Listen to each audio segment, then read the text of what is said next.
Persecuted for their belief. In China, practitioners of the spiritual meditation practice Falun Gong face surveillance, horrific torture and killing. Grace Song said she was tortured and imprisoned for her faith. The memories still haunt her. It has been almost 10 years since I left China and came to the UK, and the psychological impact on me, the damage is still there. Especially the first 2 years, I often had nightmares that the police suddenly rushed to my house searching for Falun Gong books, and I woke up all of a sudden. Of course, the latter years have been better, but I still have these nightmares. At a protest in London over the weekend, placards show the core values of Falun Gong: truth, compassion and tolerance. The rally marked 24 years since the persecution started, a persecution that human rights lawyer David Matis describes as a cold genocide. Cold because it's happening slowly over time rather than all at once. When you get mass killings in a short period of time, again, it's a lot easier to identify, like we saw with the killing of the Tutsis in Rwanda.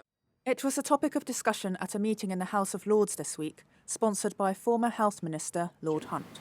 Actually, I don't think there's any doubt that, from my money, it's genocide.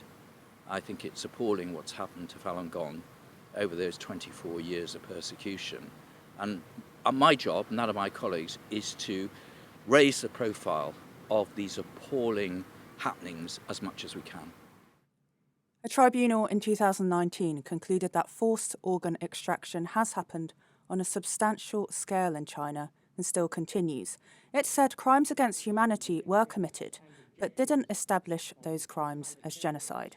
It found practitioners of the banned spiritual discipline Falun Gong have been one of the main sources of organs.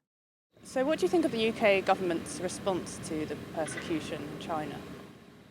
The UK government has been very helpful to me in my efforts to change the law, and I do pay tribute to the Department of Health and the Foreign and Commonwealth Office. There's no doubt there is ambiguity in the UK government's approach to China generally. On the one hand, it does want good relationships. China is such an important economic power. UK has welcomed investment. On the other hand, there is real concern about our security, the use of China equipment, which may put some of our security provisions at risk. And there is an ongoing debate about what the UK attitude should be. For me, I think we have to be very wary about our relationships with China.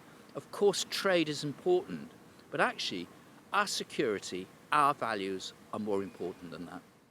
In the House of Lords, Grace Song spoke of the torture she experienced, including forced labour and threats to her family. I have this opportunity to speak in Parliament today and tell my own experience.